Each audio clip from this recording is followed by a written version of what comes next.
You take a seed, you plant it, you grow it, you dry it, you roll it, you smoke it. You take a seed, you plant it, you grow it, you dry it, you roll it, you smoke it, and it goes down smooth. Hey! Spanning the continent to bring you the truth about cannabis and marijuana law reform. I smoke pot and I like it a lot. The Russ Belville Show. The voice of the marijuana nation. It's like marijuana ought to be legalized. Good people smoke marijuana. Now, here's your host, Radical Russ Belville. Good day, tokers and tokens and non-token lovers of liberty. It is Tuesday, February 14th, 2017, and it's got to be 420 somewhere in the world. It's episode 889, and coming up on today's show, in the Cannabis Focus, we'll take a look at California cities trying to ban personal indoor marijuana cultivation. In drug war data mining, we get financial data on the growth of marijuana stocks. In our activist agenda, Normal's Kevin Mamalji joins us to discuss how Normal is battling for our right to work. Also, in our radical rant, I'll discuss the most compelling reasons to support marijuana legalization. Then, in hour 2, we'll talk about Attorney General Sessions, and we'll talk also about the DEA dropping some of the reefer madness from their website, and updates on Vermont and the kratom herb. But first, let's get to the Cannabis Headline News. Covering the latest headlines in consumer cannabis, medical marijuana, and industrial hemp. Now your marijuana headlines in 4 minutes and 20 seconds. This is Cannabis News. This is your Cannabis Headline News for Tuesday, February 14th, 2017. The New Mexico State Senate approved revisions Monday to the state's 2007 medical cannabis law, sponsored by Senator Cisco McSorley, a Democrat from Albuquerque. The bill now moves to the House of Representatives. It would add to the current law 14 medical conditions that qualify for a treatment with marijuana and already have been reviewed by regulators, including patients diagnosed with substance use disorders, without specifying what addictions are covered. The bill would increase the maximum number of plants for each grower once the number of registered patients statewide reaches 35,000. There currently are about 32,000 registered patients, with growers limited to 450 plants each. Earlier bill provisions were dropped that would have allowed military veterans to qualify as patients without a diagnosis. Visitors enrolled in other state medical marijuana programs would be able to buy in New Mexico under the new measures. Pueblo County, Colorado's Board of Commissioners on Monday morning approved a contract that creates a nearly $475,000 scholarship fund for local high school seniors attending college in Pueblo. The lion's share of that fund, $425,000, came from excise tax collections from cannabis cultivation, said county spokeswoman Paris Carmichael. Typically, 300 to 400 Pueblo high school seniors attended Pueblo Community College or Colorado State University after graduation, Carmichael said. There's no set scholarship limit per student, so it's possible that the scholarships could be greater than the estimated $1,000 per student, she said.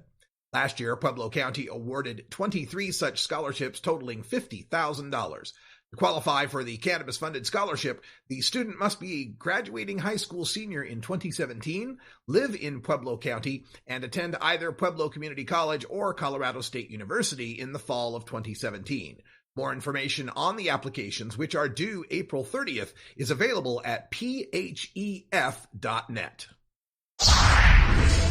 Lansing, Michigan now has an ordinance that sets regulations for growing medical marijuana in residential homes. Starting next week, it requires owners of homes that grow medical marijuana to register with the city if they use more than 3,500 kilowatt hours of electricity, intermittent or continuous. Owners of homes that don't grow medical marijuana would also have to register with the city if they exceed the monthly kilowatt limit. Failure to register a residential home, a structure, or building could result in a civil infraction.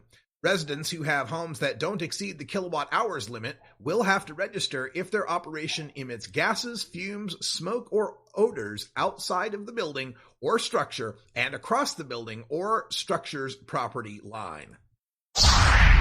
A Wyoming Senate committee on Monday scaled back a bill that modifies the penalty structure for marijuana possession and closes the edibles loophole for marijuana-containing products.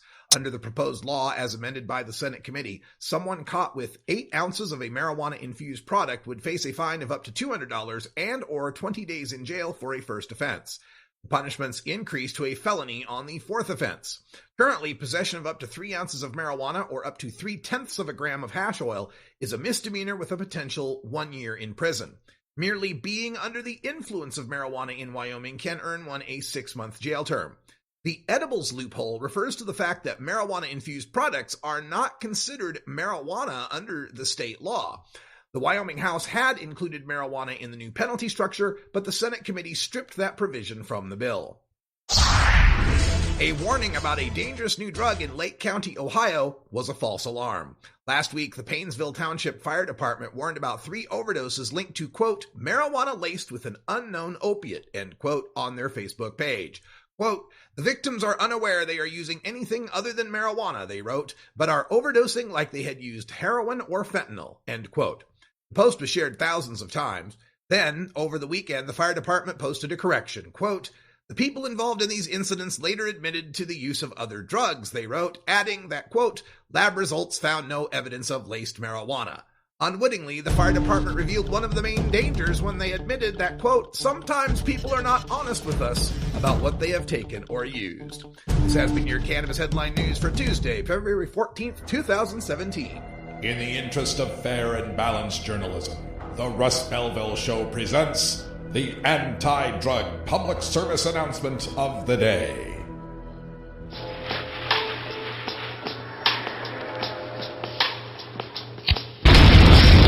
Every cigarette is doing you damage. Every time you inhale, tobacco smoke condenses in your lungs to form tar. This is a healthy lung. And this is the amount of tar a pack-a-day smoker breathes in every year. Every cigarette is doing you damage. Authorised by the Australian Government, Canberra. This has been the Russ Belville Show's anti-drug public service announcement of the day, exclusively on RadicalRuss.com.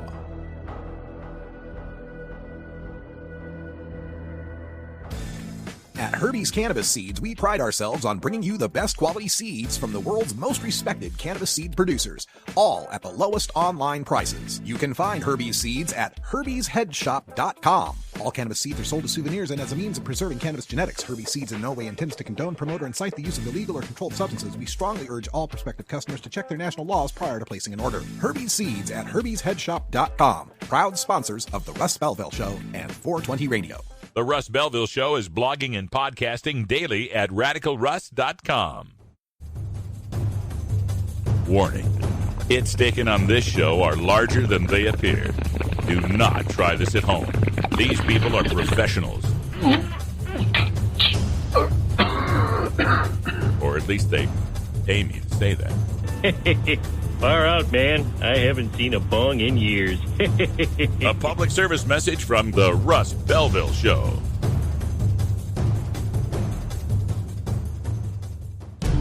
The world of cannabis is evolving at a frenetic pace. The Russ Belville Show gets behind the headlines to take a deeper look at breaking news in our Cannabis Focus.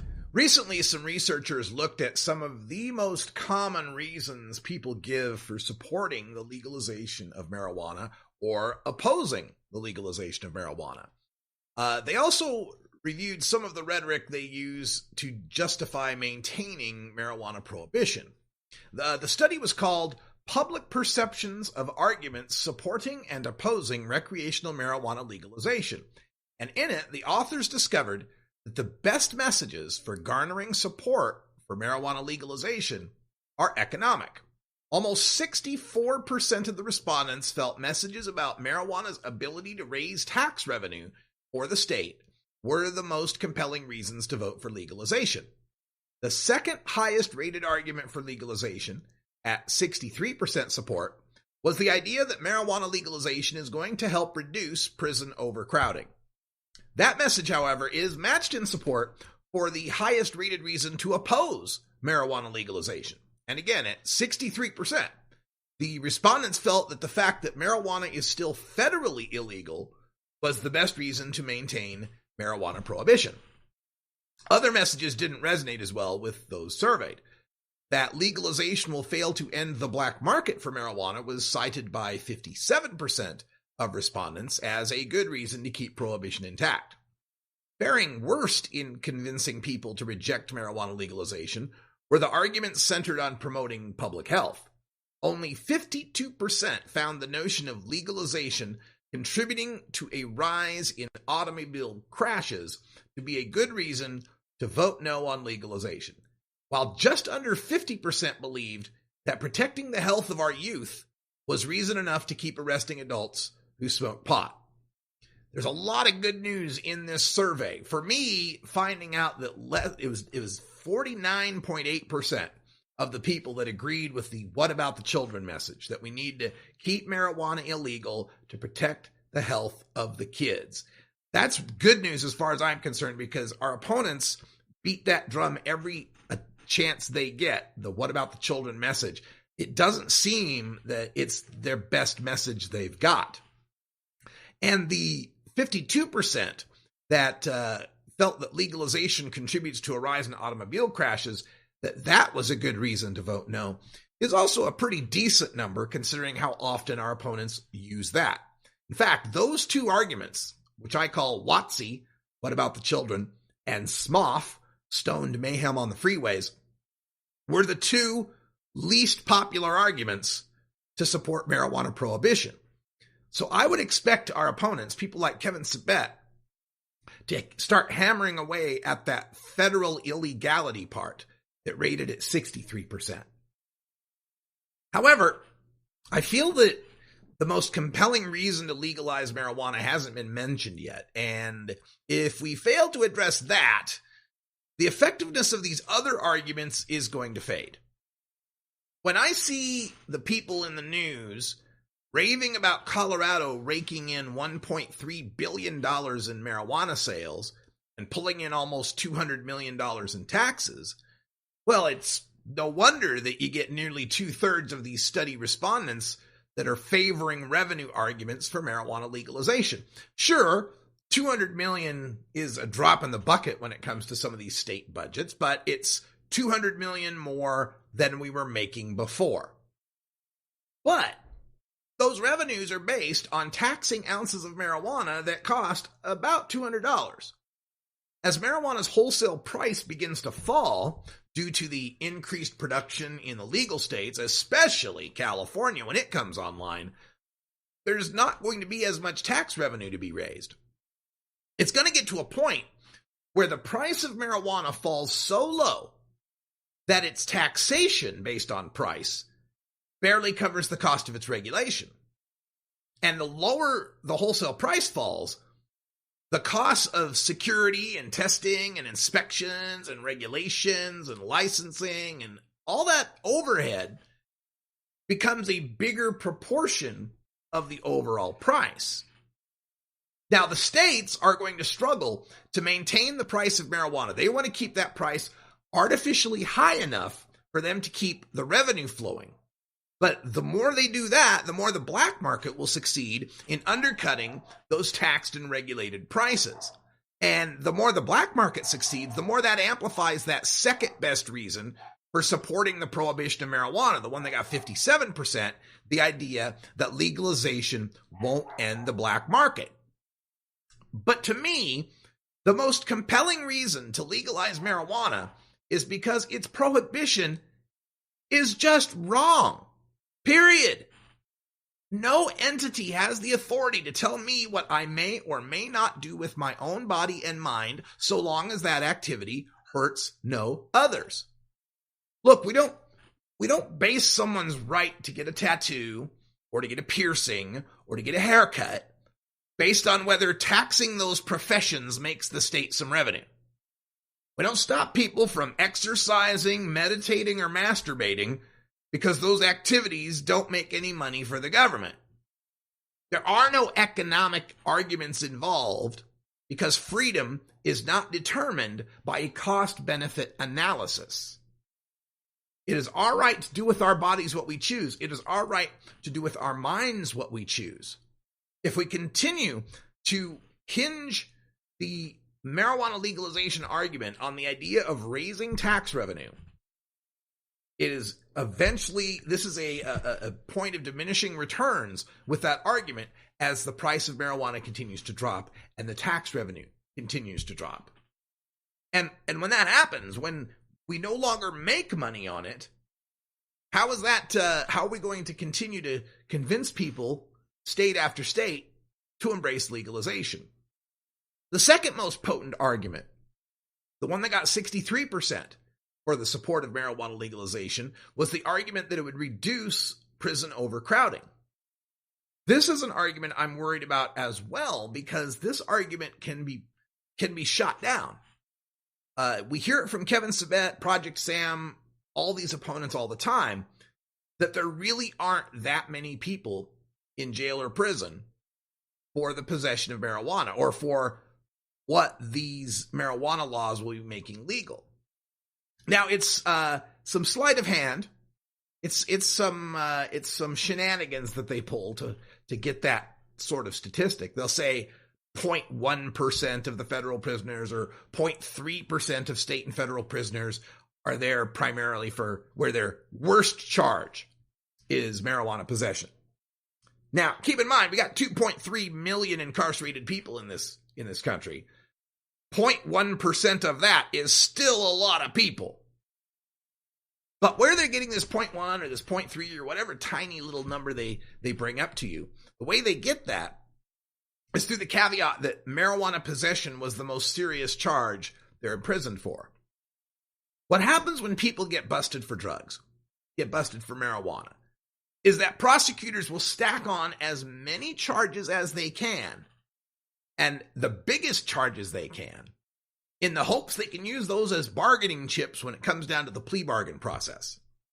So someone who's in possession, well, possession charge isn't going to go very far, but oh, looky here, he had it in 2 separate baggies because it was 2 different strains.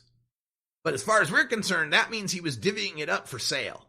So now we'll charge him with possession with intent to sell. Now we'll charge him with trafficking. Oh, he made a phone call or a text message to get that. Oh, now we'll add on the use of telecommunications devices in the commission of a crime. Now we'll add on some conspiracy charges.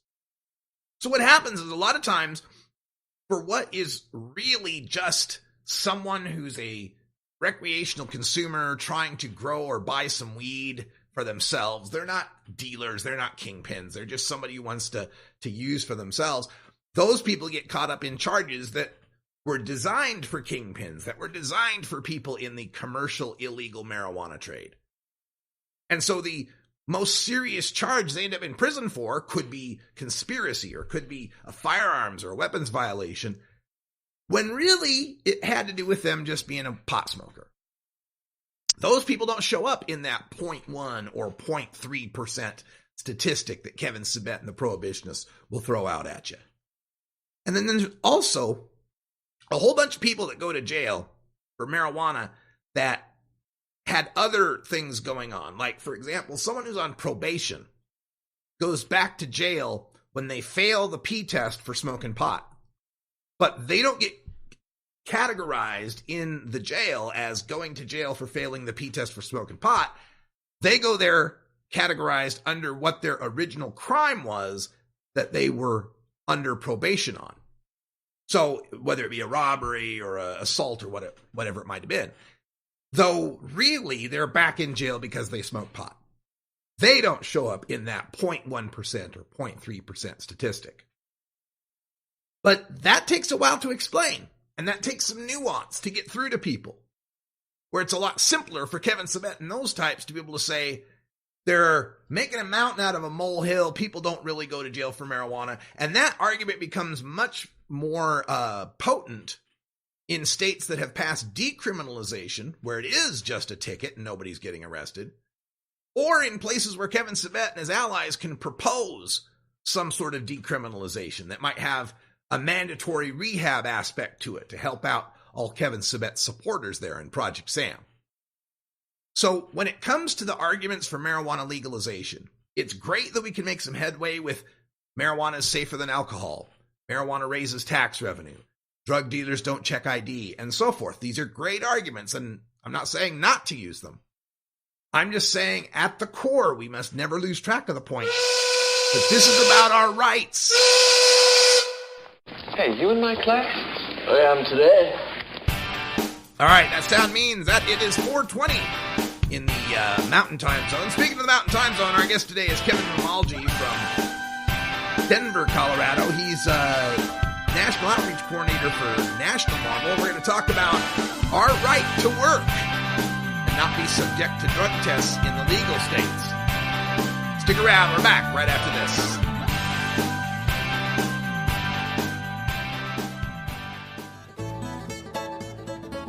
New beginner guitars and banjos are often constructed much better than ones built before your time. Why struggle? Get a new instrument or fix the old one. The trusted professionals at the Fingerboard Extension will evaluate your instrument for free. Repairs are priced for people who work for a living. Stop by the Fingerboard Extension downtown Corvallis at 120 Northwest 2nd Street today, or check out its inventory on the web at fingerboardextension.com. You're listening to the Russ Belville Show. As someone who is a social worker, I think we really must look at the way we're handling marijuana in this country. You can find Radical Russ online everywhere. Georgia. Hi, this is Willie Nelson. Alcohol prohibition didn't work in the 1920s, and marijuana prohibition isn't working today. It's time we stopped arresting responsible marijuana smokers. It's the fair thing to do. For more information, contact NORML, the National Organization for the Reform of Marijuana Laws. Call toll-free 888-67-NORML or visit their website at norml.org. Promoting the end of adult cannabis prohibition is easy because we have facts, science, reason, compassion, evidence, truth, and logic on our side. It's even easier when researchers catalog it all for us.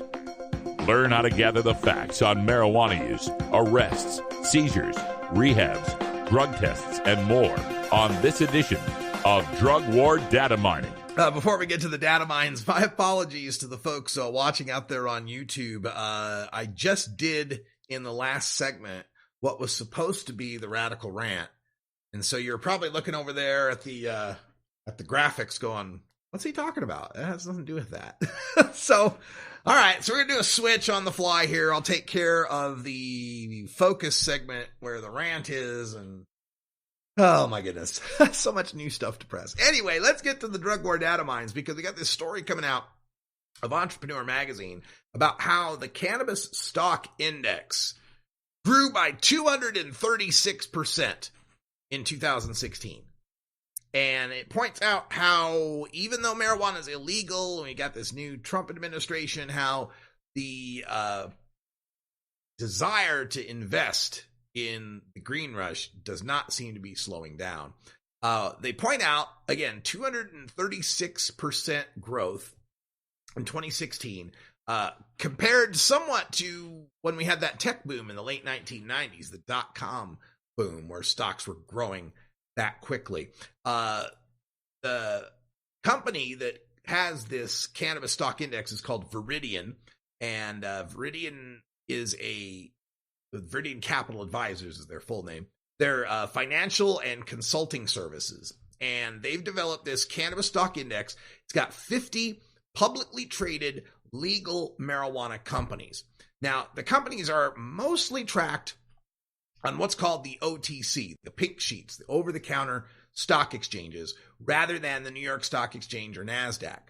There's still the problem of marijuana being federally illegal, and so the SEC, these organizations that regulate and control the major stock exchanges, are still wary of the companies, especially the ones that are direct marijuana companies, plant-touching companies, we like to call them.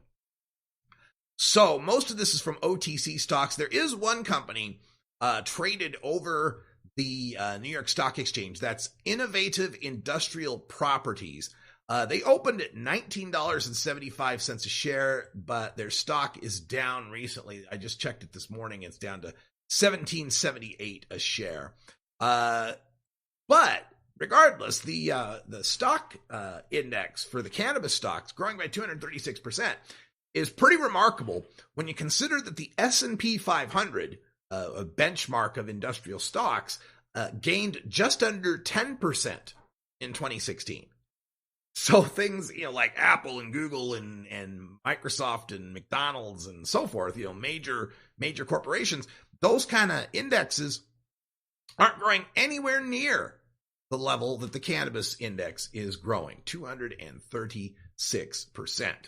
Now, the companies that are traded on the OTC, there's not a lot of guarantees involved, and people get involved in them can lose a lot of money. I was recently speaking to an investor who had put in over $160,000 into one of these cannabis stocks that was trading at something like a $1.19 share. And that cannabis stock is now down to something like 19/100ths of a cent. So that investment's pretty much all lost at this point. So just because it's growing at 236% doesn't mean that there's not some people losing money out there as well. But when it comes to these companies in the cannabis stock index, I don't know if that one was one of them, but they must meet the following criteria. The company has to have a $10 million market capitalization. It has to do average daily trading volume of at least $20,000 a day. It has to have a float or outstanding shares of at least 25%, and its financial reports must be filed on time for at least the last 6 months. Now, GW Pharmaceuticals is one of the companies that is included in that cannabis stock index. GW has seen its shares do really well lately as they're currently engaged in some phase 3 clinical trials for some of their cannabis-based drugs like Sativex and Epidiolex. These drugs are likely to become some of the first FDA-approved cannabinoid-based medicines, natural cannabinoid-based medicines, not to be confused with Marinol or Nabilone or Sesamet, these artificial THC, synthetic THC types of drugs that are currently Schedule 3. The Cannabis Stock Index information is available. You can check that out at dispensaries.com to get this information, or entrepreneur.com. In the first half of 2016, the stock index was relatively flat, but last year in the second half of the year, as the legalization votes were ramping up, there were the massive gains that we saw that ended up at 256%. So far in 2017, the index has started flat, but it rose about 7% in the last week of January. Cannabis Stock Index available again at entrepreneur.com. You can check out that article to learn more. And again, buyer beware when it comes to buying your stocks over the counter on those pink sheets. They don't have a lot of guarantees involved, and you want to be really careful when you get involved with that stuff. All right, we're going to take a break, and when we come back, we'll have Kevin Mamalji, the National Outreach Coordinator from the National Organization for the Reform of Marijuana Laws. We're going to talk about a new effort to protect the right of people in legal marijuana states to work. It's all coming up right after this.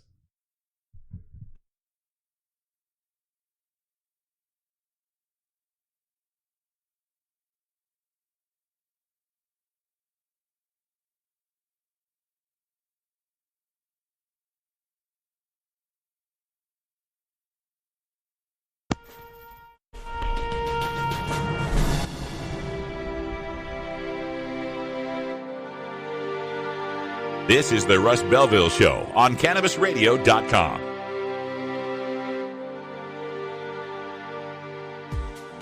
The Russ Belville Show is proudly sponsored by the Marijuana Business Association. The MJBA, called by NBC News the Cannabis Chamber of Commerce, is the fastest growing business association in the fastest growing industry in America. I've been working with the MJBA for years, and I personally invite you to join the MJBA. MJBA also publishes the popular MJ Headline News on Facebook and the MJNewsNetwork.com and Marijuana Channel 1 on YouTube. Visit mjba.net for more details.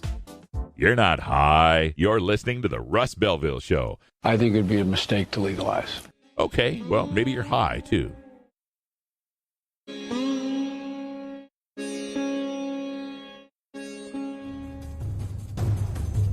Warning. Hits taken on this show are larger than they appear. Do not try this at home. These people are professionals. Or at least they pay me to say that. Oh, I could have smoked that pot. A public service message from the Russ Belville Show.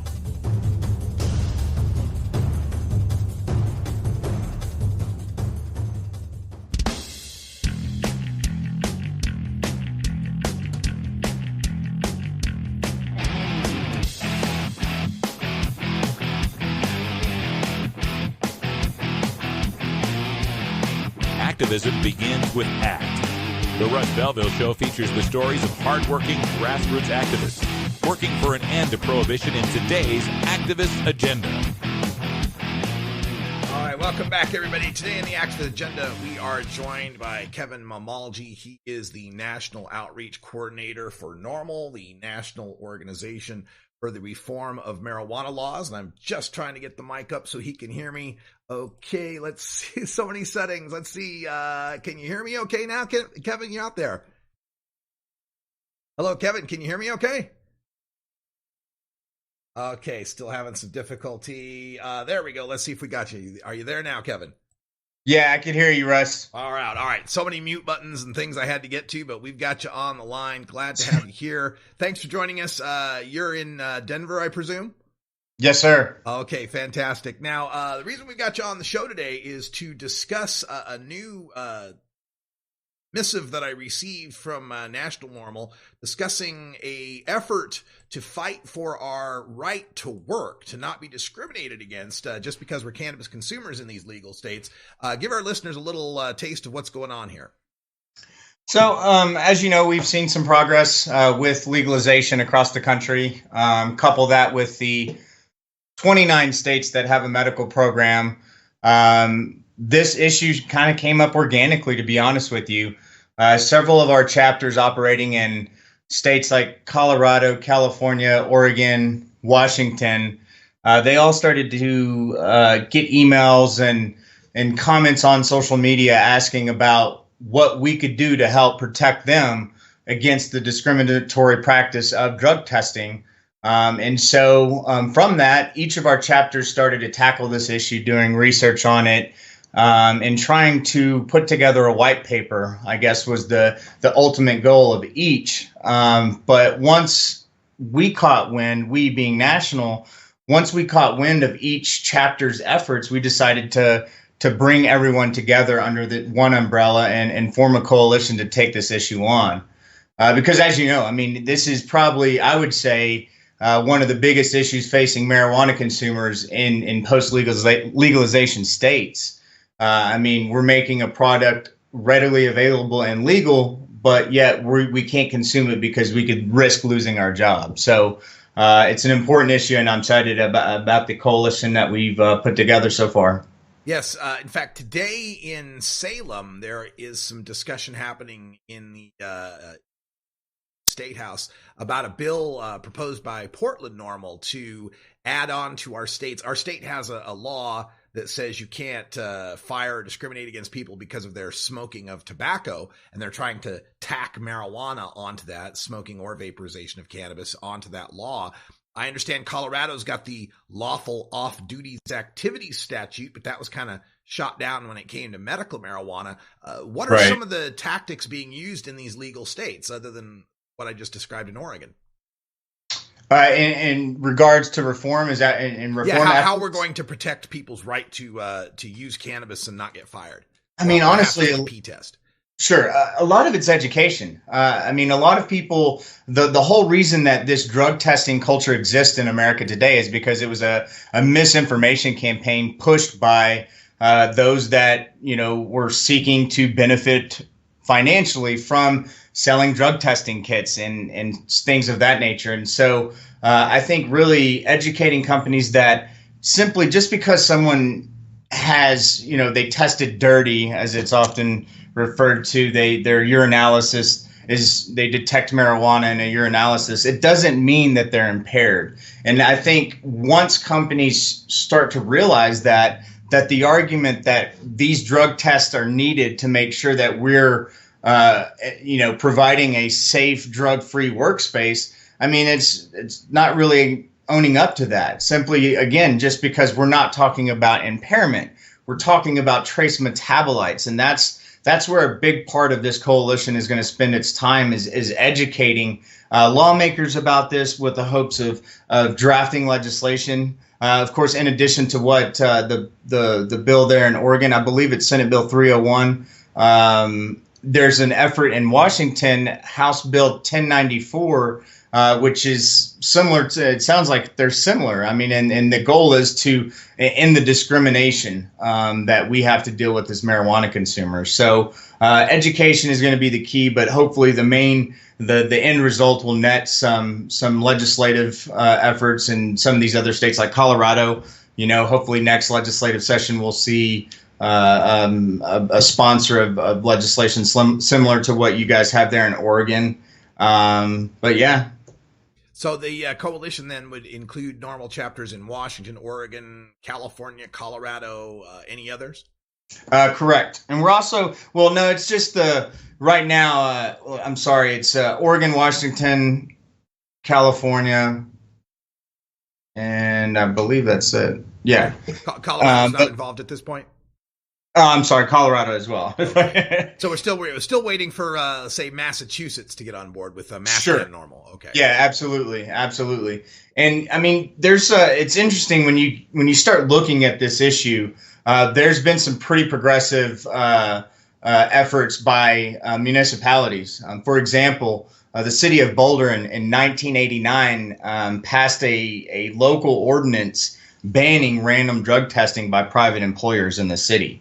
And so, we're able to look at these different examples and provide those to lawmakers and say, look, the city of Boulder is thriving. It's not, declining, or it's kind of the same argument that we hear or that we heard in states when we were pushing legalization ballot measures that the sky was going to fall and, gloom and doom. That's kind of the argument with the drug testing. If we do away with it, or we reform it, it's going to be bad for employers and bad for employees as well, just because of the safety risk will be increased. But it's interesting because a lot of places, I guess my point is a lot of places, municipalities included, some businesses here in Colorado. I know there was an article out of the Cannabis not too long ago talking about local companies that are just doing away with it. They're taking it upon themselves to do away with random drug testing or pre-employment drug testing, or maybe not just targeting marijuana. And that's, a lot of where we are seeing some pushback. People, again, they're assuming that we're encouraging people to smoke marijuana and go to work. But they don't understand that, again, marijuana could stay in your system for up to 30 days. And so sometimes longer, I hear. But what happens is you have somebody that's a good employee, been with a company for 5 years, goes to his high school reunion, smokes a joint with a buddy, and goes back and is randomly tested. And it's not connected to job performance or anything, just literally a random test. And that person will then lose everything that he or she has built over the years. Your employee, your benefits, and all that stuff. And so it's important that we're taking this issue on because it affects so many people.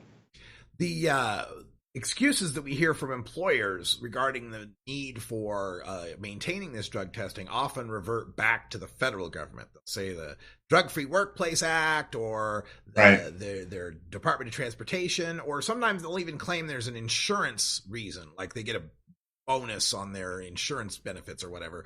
How will Normal and how will this task force, this coalition, deal with the federal aspect of these drug testing regulations? It's going to be tough. We're going to do what we can. Again, looking at some of the options available to us now. Here in Colorado, the Justin Coates case, I'm sure you're aware of that situation. A gentleman that worked for Dish Network for several years, quadriplegic, tested positive, had his medical marijuana card, but was fired for his off-duty activity. And so there was a recent decision by the appeals court that upheld the original decision that Dish had the opportunity or the right to fire Brandon Coates because of his off-duty consumption.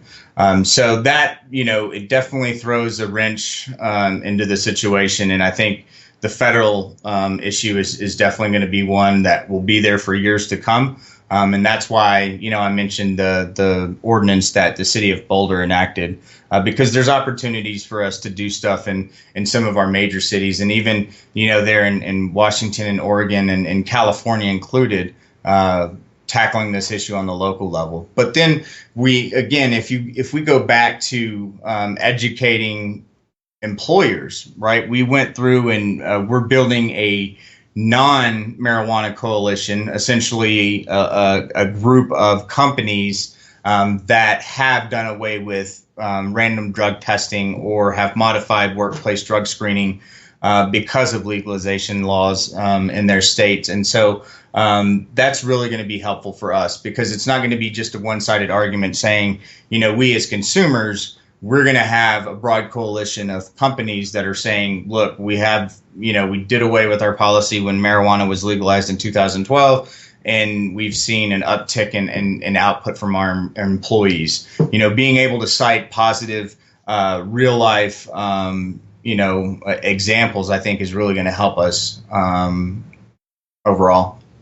What about the aspect of being proactive on this? I know there were some people involved on the normal board with an app that was kind of an electronic impairment test, a little kind of like a video game thing that helped to determine whether someone was impaired, not just from drugs or alcohol, but from being tired or fatigued or sick or whatever. Is there going to be an aspect to that of trying to show employers an alternative that will work to their benefit to keep the workplace safe, work to our benefit to make sure we're not getting busted for metabolites?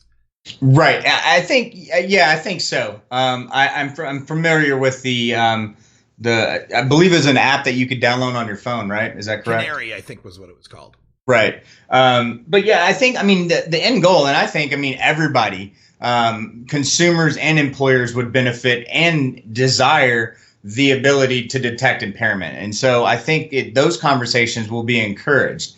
If we can get to a place where you can detect impairment and it's proven scientifically, it's not just an arbitrary limit that like what we saw in Colorado with its 5 nanogram DUI, stuff. So I think impairment is going to be the center of conversations moving forward, because again, that's where we as marijuana consumers are being discriminated against, because what we're talking about is off the clock, off duty consumption. And so I think that's one of the things that we need to continue to highlight, is that we are by no way advocating for people to consume marijuana and then go into the workplace and put people at risk, say a forklift operator or whoever it may be. We're just arguing for folks that are responsible consumers, consuming off the clock in the privacy of their home, and aren't impaired while on the clock. And so that's definitely going to be a conversation as we move forward.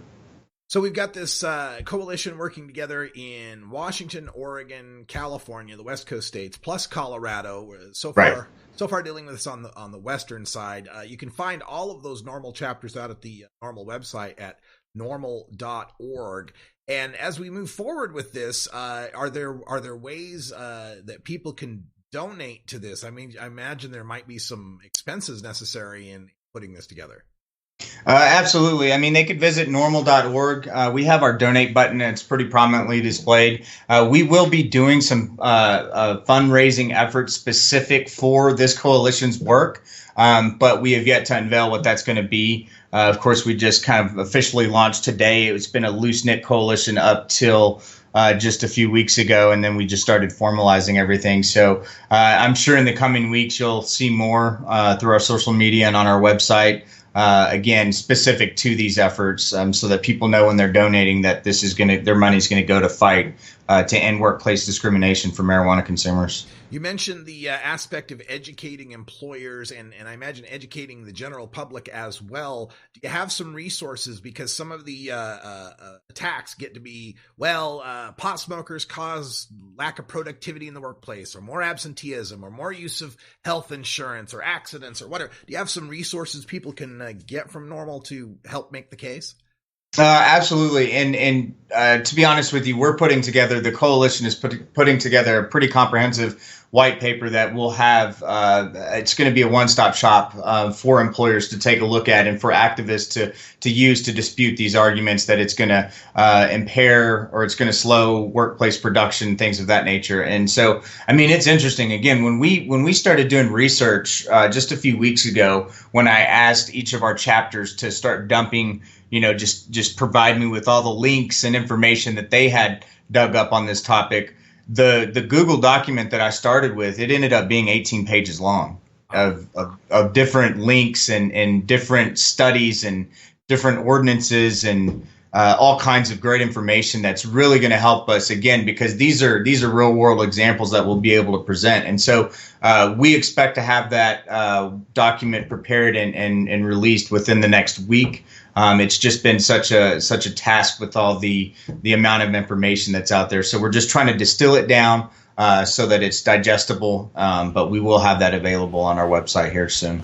All right. Well, Kevin Mamalji is the National Outreach Coordinator for NORML, my old gig. And I want to thank you for joining us for Denver, Colorado. And good luck on this. This is the whole reason I got involved, was drug testing at the workplace. And I want to see this end.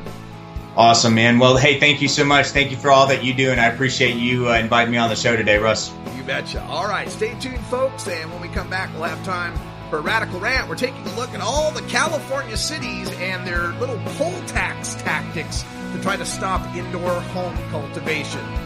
You're listening to the Russ Belville Show on RadicalRuss.com.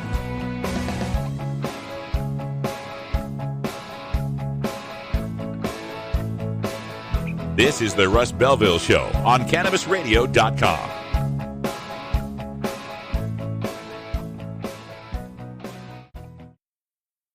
Hey everybody, it's Radical Russ here from 420 Radio, inviting you to be like me and get your ink done at Lucky Horseshoe Tattoo, Fort Worth's most female-friendly, clean, sterile, awesome tattoo shop. Thomas and his crew are true artists who can design you a custom piece or use a design you bring in. Lucky Horseshoe Tattoo also offers all styles of tattooing as well as piercings and all-around fun. In the DFW area, stop by Lucky Horseshoe Tattoo and tell them Radical Russ sent you. Trust me, it'll feel awesome.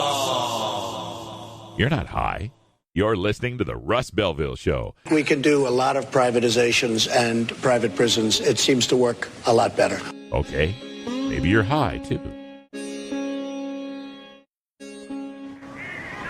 This is Radical Russ Belville with a word about stone driving. Numerous studies have shown that once you factor in age and gender, drivers with cannabis in their system have no statistically greater risk of motor vehicle crashes than sober drivers. But that doesn't mean you ought to be toking and driving. Those studies are referring to people with any amount of THC or metabolite in their system, not people who've just smoked marijuana. Simulators and observed demonstrations show that cannabis consumers do develop a tolerance to the impairing effects of marijuana and can perform driving tasks within an acceptable margin of safety. However, infrequent and novice consumers do not and cannot, and would be wise to never toke and drive. Even regular cannabis consumers should exercise caution before deciding to drive, as most state laws punish drivers harshly if they're discovered to have marijuana in their system. This has been a public service announcement from the Russ Belville Show. Total war against public enemy number one. 10 federal criminal penalties for 1 ounce of marijuana. Marijuana is probably the most dangerous drug. Legalization is just another word for surrender. I experimented with marijuana and didn't inhale. This is not medicine. This is a Cheech and Chong show. Encourage people to use less drugs. I am That was the point. I think it would be a mistake to legalize. Negative reports coming out of Colorado. Good people don't smoke marijuana. Radical Rant. Today in the rant, we want to talk about what is a reasonable regulation for California's indoor marijuana growing. As you know, under Prop 64, we passed the right of every adult to cultivate 6 cannabis plants at home on their own property. But there's this report coming out of the Orange County Register talking about some cities in the Golden State that are stretching that definition of reasonable in order to severely curtail or de facto ban adults from growing their own marijuana. Now, they do have some rights to ban. In Prop 64, the cities could ban outdoor cultivation. That was written into the initiative. But the law specifically says that, quote, no city may completely prohibit cultivation inside a private residence, end quote. So, the question then becomes whether a regulation is reasonable or whether it acts to completely prohibit indoor cultivation. Well, 2 cities in the Sacramento area, Galt, California, and Elk Grove, California, 2 cities whose elected officials hate marijuana. They've hated it since the days of medical marijuana. They were the kind of towns that would do the bans and so forth. These 2 cities have gone ahead and issued moratoria on all indoor growing through December. They've just gone ahead and banned it, even though Prop 64 said they couldn't. But the city attorney from Elk Grove explains that, quote, this moratorium only temporarily disallows that type of use while the issue is being studied, end quote. Oh, we don't get our grow rights because it's just temporary. You need some time to study it. Well, I don't recall any time limits in Prop 64 in that part that said no city may completely prohibit. Not in there. There's no time limit in there. It seems to me that banning all indoor grows for all of 2017 is a complete prohibition. Would the city attorney accept a moratorium on one of his rights? Let's say the right to vote, if we told him it was only temporary while we studied the issue of voter fraud?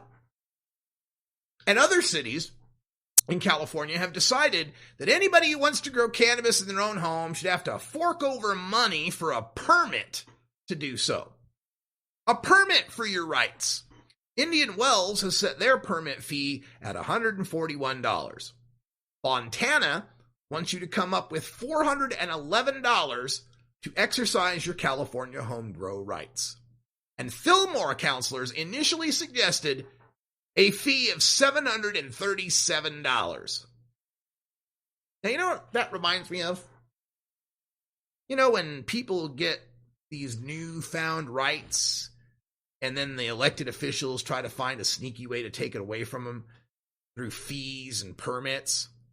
It reminds me of when the elected officials from the freshly defeated Confederate States of America were forced to accept the 15th Amendment that recognized the voting franchise for formerly enslaved Americans. And they, too, came up with fees for some people to pay to exercise their rights. They were called poll taxes. And these fees had to be paid before you could vote. And believe it or not, they were found constitutional by the Supreme Court in 1937. And they existed in the United States for a century. For some states, they went from 1866 to the last state to drop its poll tax, 1966, the state of Mississippi. Of course, in 1964, the 24th Amendment was ratified that banned poll taxes. Took us a constitutional amendment to recognize that people should not be forced to pay to exercise their rights. So, I don't see any income verification on that part of Prop 64 that said, no city may completely prohibit. And it seems to me that if you're installing what is in effect a grow tax, that's 20 times or more the value of the minimum wage, that pretty much makes it a complete prohibition on home grow rights for poor people. And in addition to all this, so in addition to moratoriums in Elk Grove and Galt, and now we've got the fees, these permit fees, In addition to that, here's some of the other ideas being floated in some of these California cities. No permits for any adults who owe any city taxes or fees. You got some unpaid parking tickets in the city? Sorry, you don't have the right to home grow cannabis. How about city workers who must be allowed to periodically inspect your home? Periodically. Every now and stop on by for an inspection. How about home growers being forced to pay for a criminal background check to see if they've got any felonies in the past 5 years? And if they do, they're not allowed to home grow. Why? If they have served their time, they're not on probation or anything, why should what they did in the past stop them from being able to exercise their right to home grow? One of the cities is proposing that only certain rooms with proper ventilation can be used for indoor cultivation. Another proposes that growers must provide a notarized copy of their landlord's permission to grow. Now that's not too far off, as Prop 64 did give landlords the ability to forbid home growing in their properties. They're talking about issuing all the permits through the chief of police. So add that little, layer of intimidation for some people that don't want to have to deal with the police. No indoor cultivation in any room that has carpet. Can't carpet your grow room, I guess. And some of these cities are talking about if you don't get your permit, if you grow and you don't have that permit, of making that a misdemeanor with a 6-month sentence. Man, try and imagine for a moment that everything I just mentioned as restrictions on your right to home grow was being applied to other rights. Like, let's say your right to bear arms.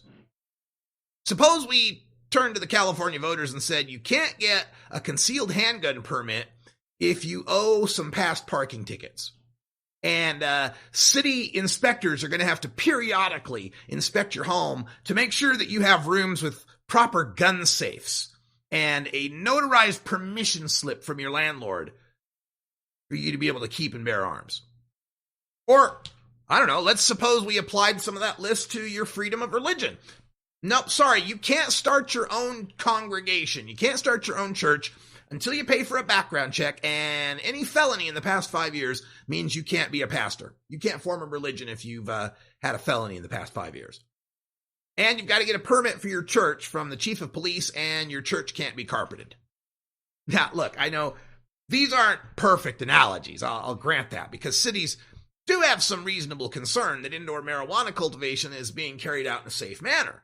And we don't want to exacerbate underground weed dealing or people putting together faulty wiring or not properly ventilating their rooms, ending up with, black mold or whatever. We understand that. But the further these pot-hating cities keep pushing the limits of what is reasonable, the more they'll just sabotage their own concern for safe regulation, because the growers will simply ignore the permits and the fees and the restrictions that they find too onerous. That city goes ahead and sets a $411 home grow fee. You are just motivating someone to sell some of their homegrown weed to make the money to pay for the fee. You put these restrictions on who can grow, where they can grow, how they can grow. Say felons, ex-felons can't home grow. Well, you're just guaranteeing that the ones that do just have more troubles to deal with afterwards. But it's not surprising. I mean, we had to expect that the opponents of marijuana legalization, after they lose the battle at the ballot box, that they're going to take it to the courts, they're going to take it to the city councils, they're going to take it to the regulatory stages, and try to muck it up so much, make it so confusing and difficult and expensive and complicated that it just can't work. And then they can point to it and go, see, legalization's a failure. But not if we stop them, folks. And that's why we're here every day, 3 p.m. to 5 p.m. Pacific time on RadicalRuss.com. discussing the latest in cannabis news and analysis. For everyone here at Delta 9 Studios, I'm Radical Russ. Happy Valentine's Day, and until next time, take care of each other, tokers! This is the Russ Belville Show.